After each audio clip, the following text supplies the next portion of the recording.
شب قدر ہے.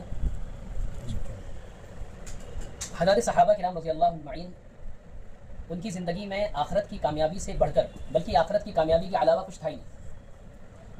کیونکہ جب انہوں نے یہ پڑھ لیا قرآن کے اندر کہ فمن زحزح عن النار وادخل الجنۃ فقد فاز، کہ جو جہنم سے بچا لیا گیا اور جنت میں چلا گیا وہ کامیاب ہے، تو ان کی زندگی میں یہ اتنا بیٹھ گیا تھا کہ وہ ہر جگہ بس یہی سوچتے تھے کہ ہم آخرت میں کامیاب کیسے ہوں گے. اور ہمیں بھی صحابہ کرام کے طرز پہ چلنا ہے، اللہ ہمیں سب کو چلائے. تو اللہ کے نبی صلی اللہ علیہ وسلم نے ایک مرتبہ پہلے کے لوگوں کی عمروں کو بیان کیا کہ پہلے کے لوگوں کی عمر اتنی سال ہوا کرتی تھی، ہزار ہزار سال ہوا کرتی تھی.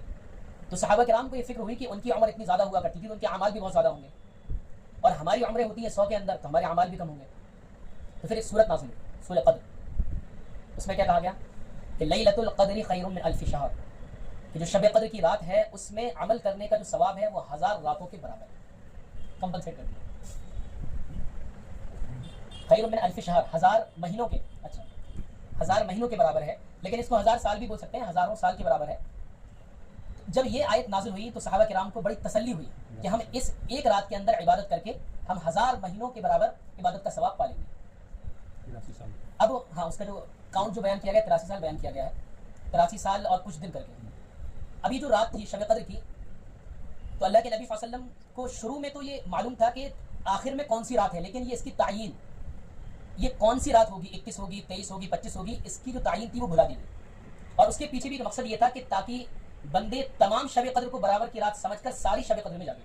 ورنہ ہم لوگ اتنے چالو ہیں، اگر پتہ لگ جاتا تو باقی شب قدر چھوڑ کے اسی شب قدر پہ فوکس رہتا اور اسی شب قدر کو ہم بس فوکس کر کے عبادت کرتے. اچھا ایک مت اور ہے ہمارے بیچ میں کہ شب برات ایک رات گزرتی ہے، شب برات 15 شعبان میں. کچھ لوگوں کے ذہن میں یہ ہے کہ شب برات کی جو افضلیت ہے وہ شب قدر سے بھی اوپر ہے.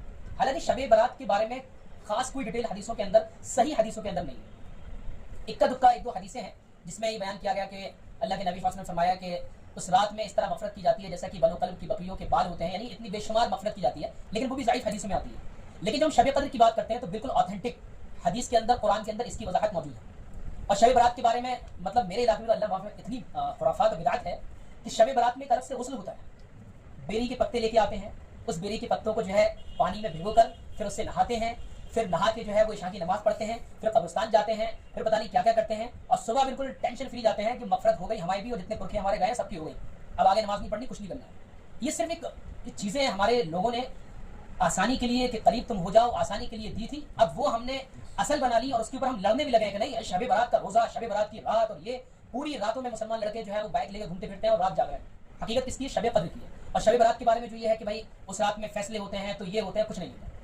وہ شب قدر کی رات ہے جس میں فیصلے ہوتے ہیں یا پھر اعمال پیش کیے جاتے ہیں، اور اس طرح کوئی ڈیٹیل نہیں ہے. بس یہ ہے کہ یہ جو رات ہے یہ اپنی منچاہی تمنا کو پورا کروانے والی رات ہے. جو چاہیے، اللہ نے فرمایا کہ جو چاہیے تمہیں بس وہ جائز ہونا چاہیے، وہ تمہیں آج مل جائے گا. فرشتے آخری آسمان پہ آ کے جو ہے تلاش کرتے ہیں، کوئی بندہ عبادت کرتے ہوئے مل جائے، کوئی بندہ کچھ مانگتے ہوئے مل جائے. تو اس لیے اس رات کو ہمیں بہت زیادہ عبادت کے ساتھ گزارنا ہے، کیونکہ اللہ کے نبی صلی اللہ علیہ وسلم نے تحروا لیلۃ القدر فی الوتر من اواخر شہر رمضان، کہ شب قدر کو رمضان کی آخر کی طاق راتوں میں تلاش کرو.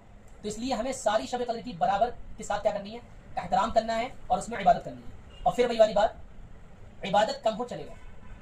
شروع میں بھی ہم نے شاید بولا تھا کہ رمضان میں عبادت کم ہو چلے گا لیکن گناہ نہیں ہونا چاہیے. اسی طریقے سے شب قدر میں عبادت نہ ہو پائے، ہم تراویح پڑھ کے جائیں اور جا کے سو جائیں، اور صبح جتنی اللہ ہمیں توفیق دے دے ہم ذکر کر لیں، تہجد پڑھ لیں، دعائیں مانگ لیں اور نماز پڑھ لیں، پوری رات کا ثواب ملے گا.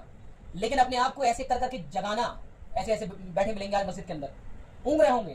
اور فجر کی نماز جس میں اصل سب ملنے والا ہے اس میں اونگ کے نماز پڑھیں گے، یعنی کیا کیا پوری رات جاگے، پوری رات نہیں جاگے. شب قدر میں جتنا بشاشت کے ساتھ، جتنی تندرستی کے ساتھ آپ جاگ سکتے ہیں اتنا جاگیے، اور اس جاگنے میں صرف اور صرف عبادت، کوئی ذکر خاص نہیں ہے سوائے ایک ذکر کے. ہے تو عائشہ رضی اللہ عنہا نے فرمایا اللہ کے نبی صلی اللہ علیہ وسلم سے کہ اللہ کے نبی اتنی فضیلت ہے اس رات کی، تو اگر میں اس رات کو پاؤں تو کیا کروں، کچھ بتائیے. تو اللہ کے نبی نے ایک دعا سکھلائی، وہ سب آپ لوگوں کو یاد ہوگی. اللہم انک عفو تحب العفو فاعف عنا، یہ اللہ آپ معاف کرنے والے ہیں، معاف کرنے کو پسند فرماتے ہیں، تو ہم سب کو ہی معاف فرما دیجیے. اس کے علاوہ کوئی خاص ذکر بیان نہیں کیا گیا. آپ کو جو ذکر آسان لگ رہا ہے وہ ذکر کریے، تلاوت کریے، اور جو مانگنا ہے وہ مانگ لیجیے. سب ملے اللہ کے دربار میں آج جو ہے کھلی چھوٹ ہے، جو بھی مانگنا ہے وہ سب مانگ لیجیے. اس لیے آج ہم مانگیں گے پہلے کیا، پہلے دنیا نہیں، پہلے ہم آخرت مانگیں گے. کیونکہ جب بندہ، آج ہی ایک آیت پڑھی گئی ہے، یہ ہم اس لیے بیان لمبا کر رہے ہیں کہ سب ہمارا جو ہے نیکی میں کاؤنٹ ہو رہا ہے. آج ایک آیت پڑھی گئی من کان یرید حرث الآخرۃ نزد لہ فی حرثہ، کہ جو آخرت کی کھیتی کے بارے میں تمنا کرتا ہے کہ آخرت کی کھیتی بڑھ جائے، تو ہم آخرت کی کھیتی تو بڑھا ہی دیتے ہیں، لیکن اس کے بدلے میں دنیا بھی اس کی اچھی بناتے ہیں. جب ہم آخرت کے اعتبار سے کام کرتے ہیں تو اللہ تعالیٰ ہمیں جو پہلا انعام دیتا ہے وہ کیا دیتا ہے کہ دنیا اچھی بنا دیتا ہے. اور جب ہم دنیا کے بارے میں سوچتے ہیں تو آخرت میں کچھ بھی نہیں ہے.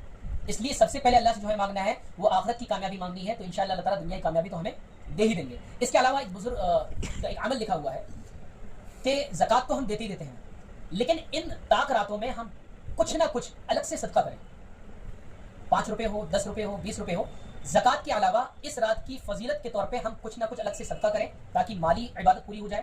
اور ہم نے رات میں دن میں روزہ رکھا تو بدنی عبادت بھی پوری ہو رہی ہے، تو ساری عبادت جمع ہو جائے تاکہ ہم الگ سے کچھ صدقہ بھی کریں. تو یہ ہمیں کرنا ہے، الگ سے کچھ تھوڑا بہت زکوٰۃ کے علاوہ صدقہ کرنا ہے. اس میں ضروری نہیں ہزاروں ہو، جتنی آپ کی کیپیسٹی ہو، 10 روپے کی، 20 روپے کی، ایک الگ سے صدقہ کرے کہ شب قدر آج ہمیں صدقہ نکالنا ہے. جتنا ہو سکے ذکر کریں. اور یہ والی جو دعا بتائی گئی اللہم انک عفو تحب العفو فاعف عنا، اس دعا کو پڑھیں. رات بھر جاگنا اصل نہیں ہے، جاگتے ہوئے عبادت کرنا اصل ہے. اللہ تعالی ہم سب کو بس اس رات کی قدر کرنے کی توفیق نصیب فرمائے، اور سارے عالم کے لیے ہمیں دعا کریں.